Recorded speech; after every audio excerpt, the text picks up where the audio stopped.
இதுதான் உங்க கண்டனமா?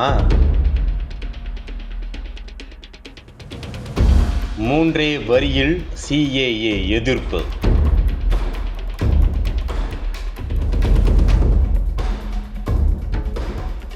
பாஜக என்ற வார்த்தையே இல்லை.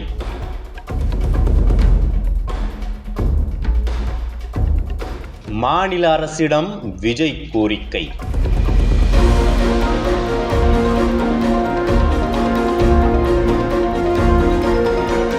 சர்ச்சையாகும் தாவேக அறிக்கை.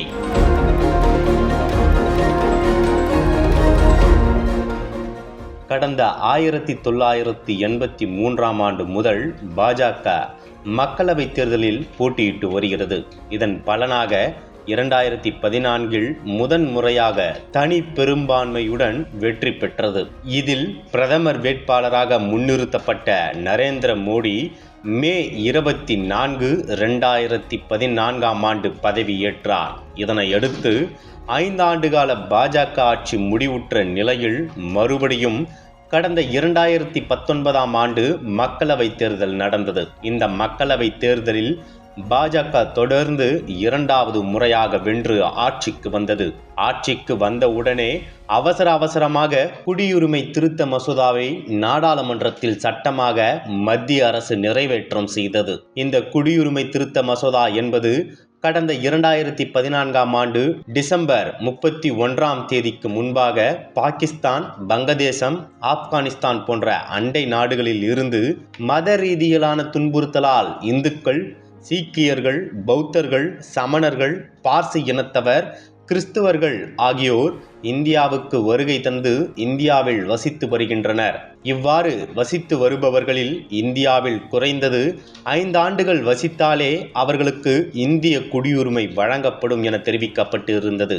அதன்படி கடந்த 2019ஆம் ஆண்டு டிசம்பர் மாதம் குடியரசுத் தலைவர் ஒப்புதல் பெறப்பட்ட இந்த சட்டத்தினை 2020ஆம் ஆண்டு ஜனவரி 1ஆம் தேதி முதல் அமலுக்கு வருவதாக அறிவித்தனர். நாடு முழுவதும் இந்த மசோதாவிற்கு எதிராக போராட்டங்கள் நடந்தன.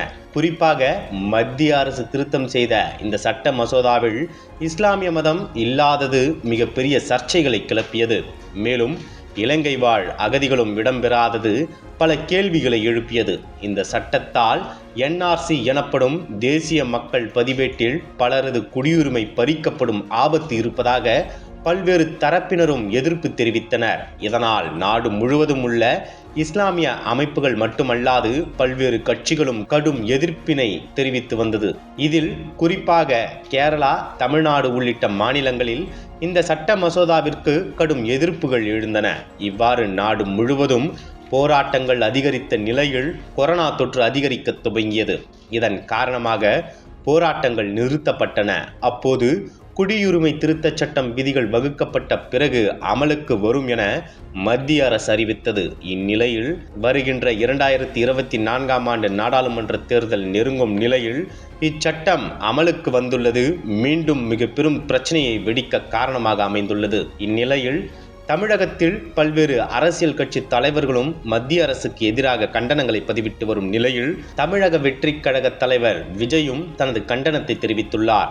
இந்த சட்டம் அமலுக்கு வருவது தொடர்பாக தனது X வலைதள பக்கத்தில் அறிக்கை ஒன்றை அவர் வெளியிட்டுள்ளார். அதில் சமூக நல்லிணக்கத்துடன் நாட்டு மக்கள் அனைவரும் வாழும் சூழலில் பிளவுவாத அரசியலை முன்னிறுத்தி செயல்படுத்தப்படும் இந்திய குடியுரிமை திருத்தச் சட்டம் 2019 சிட்டிசன்ஷிப் அமெண்ட்மெண்ட் ஆக்ட் போன்ற எந்த சட்டமும் ஏற்கத்தக்கது அல்ல. தமிழ்நாட்டில் இச்சட்டத்தை நடைமுறைப்படுத்த மாட்டோம் என ஆட்சியாளர்கள் உறுதியளிக்க வேண்டும் என தெரிவிக்கப்பட்டுள்ளது.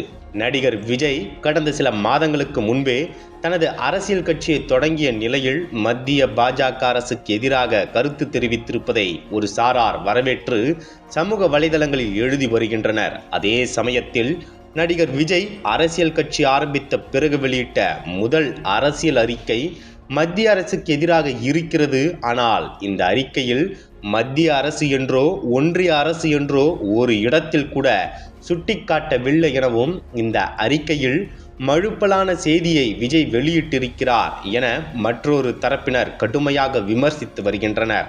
நடிகர் விஜய் வெளியிட்ட இந்த அறிக்கை தற்போது பெரும் பேசு பொருளாக மாறியுள்ளது. இது ஒரு புறம் இருக்க, ஏற்கனவே விஜய் தான் நடித்த மெர்சல் படத்தில் மத்திய அரசு ஜிஎஸ்டி வரியை விமர்சித்து வசனம் ஒன்றை பேசினார். இது பெரும் சர்ச்சைகளை கிளப்பியது. இதனை அடுத்து நடிகர் விஜய் அவர் சார்ந்த மதத்தை வைத்து பாஜக முன்னணி தலைவர்கள் சிலர் சீண்டினர். ஆனாலும் நடிகர் விஜய் தனது கருத்தில் பின்வாங்கவில்லை என்பது குறிப்பிடத்தக்கது. அனல் பறக்கும் செய்திகளை அப்டேட் செய்து கொள்ள நக்கீரன் களத்தை இப்பவே சப்ஸ்கிரைப் பண்ணுங்க.